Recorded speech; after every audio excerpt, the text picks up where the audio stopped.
Shalom Bapak Ibu Saudara yang dikasihi Tuhan Yesus Kristus, kiranya kasih karunia dan damai sejahtera dari Allah Bapa kita dan Tuhan Yesus Kristus ada pada saudara sekalian. Amin. Bapak Ibu Saudara yang dikasihi Tuhan, kita bertemu kembali dalam Resapi GKJ Margo Yudan. Mari bersama-sama kita satu dalam doa sebelum kita mendengar dan membaca serta merenungkan firman Tuhan. Kita berdoa. Maha besar Engkau Allah yang senantiasa memelihara kami. Engkau memberikan yang terbaik bagi kami. Engkau senantiasa menuntun langkah hidup kami dan memberitahukan kepada kami jalan-jalan yang Kau kehendaki, sehingga kami bisa hidup menjalani segala sesuatunya sesuai dengan kehendak Tuhan. Saat ini Tuhan, kami mohon Engkau mencurahkan Roh Kudus-Mu sehingga firman yang sebentar akan kami renungkan menjadi penolong bagi kami, untuk kami terus mempersembahkan hidup kami kepada Tuhan, menjadi persembahan yang harum untuk kemuliaan nama Tuhan. Hamba-Mu yang Kau pakai untuk mengantarkan firman-Mu, Tuhan berkati dan Tuhan mampukan. Dalam nama Yesus kami berdoa, amin. Ibu bapak, saudari-saudara yang dikasihi Tuhan, bacaan kita pada saat ini diambil dari Roma 12 ayat 1. Roma 12 ayat 1 yang demikian. Karena itu saudara-saudara, demi kemurahan Allah aku menasehatkan kamu, supaya kamu mempersembahkan tubuhmu sebagai persembahan yang hidup, yang kudus, dan yang berkenan kepada Allah. Itu adalah ibadahmu yang sejati. Demikianlah firman Tuhan. Berbahagialah setiap orang yang mendengarkan firman Tuhan dan yang memeliharanya. Haleluya. Judul perenungan kita pada saat ini adalah mempersembahkan hidup. Mempersembahkan hidup. Ibu bapak, saudari-saudara yang dikasihi Tuhan Yesus Kristus, soal persembahan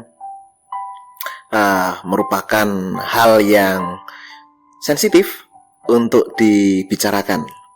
Apalagi ketika yang menyampaikan adalah orang-orang yang memiliki jabatan gerejawi, begitu.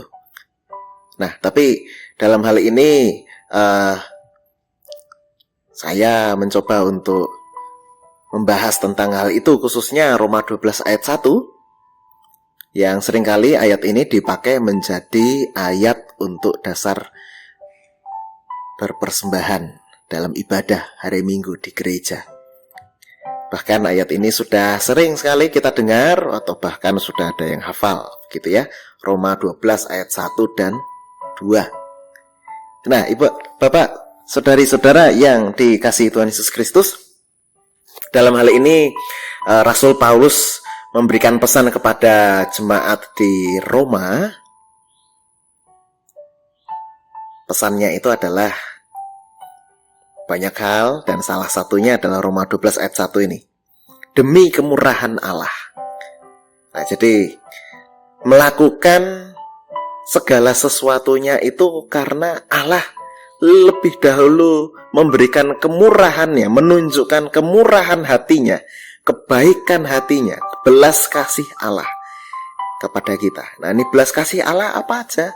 Yang paling besar yaitu pengorbanan Tuhan Yesus di kayu salib, yang kemudian menebus dosa-dosa kita. Allah tergerak oleh belas kasihan melihat kondisi kita yang tidak selamat karena dosa, sehingga Allah bermurah hati untuk menyerahkan nyawanya. Nah, ini adalah kemurahan Allah yang sungguh luar biasa. Allah yang menyerahkan tubuhnya, Allah yang menyerahkan nyawanya untuk kehidupan manusia dan seluruh ciptaan. Nah, inilah kemurahan Allah. Nah, itulah yang menjadi dasar Rasul Paulus memberi nasihat. Karena itu saudara-saudara, demi kemurahan Allah, yaitu ya, aku menasihatkan kamu. Apa pesannya? Apa yang ingin Paulus sampaikan dengan dasar kemurahan Allah itu tadi? Yaitu mempersembahkan tubuhmu. Mempersembahkan tubuhmu. Jadi Rasul Paulus, Bapak Ibu Saudara, bukan orang sembarangan. Dia adalah, latar belakangnya adalah orang Yahudi. Dia diajar oleh seorang guru besar yaitu Gamaliel.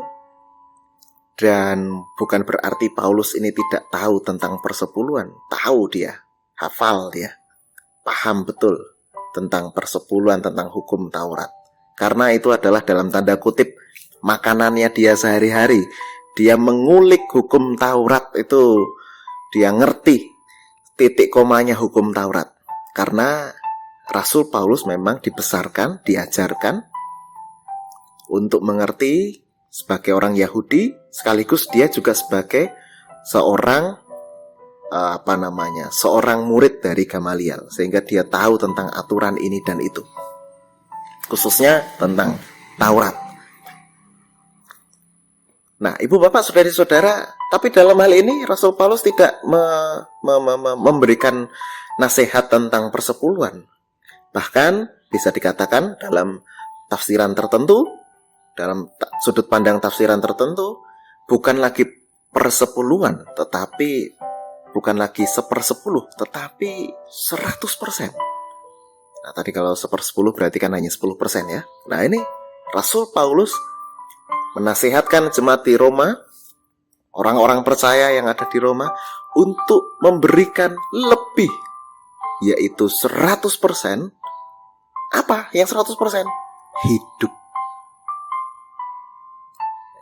Tubuhmu, yang namanya tubuh ini berarti adalah hidup.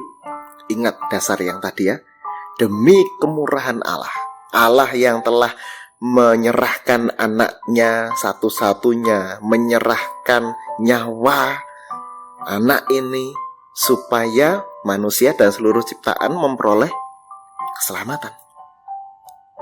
Nah, sehingga dengan dasar itu Rasul Paulus memberikan nasihat supaya mempersembahkan tubuh, mempersembahkan hidup seutuhnya. Tubuh ini kan di dalamnya ada jiwa. Tubuh ini di dalamnya ada yang namanya talenta. Di dalam tubuh ini ada kesehatan. Di dalam tubuh ini ada hikmat Tuhan. Di dalam tubuh ini ada banyak hal. Ada pikiran, ada hati, ada tindakan kita. Apa yang kita pikirkan, apa yang kita naikkan dalam doa, apa yang kita ucapkan, semuanya ada dari tubuh ini.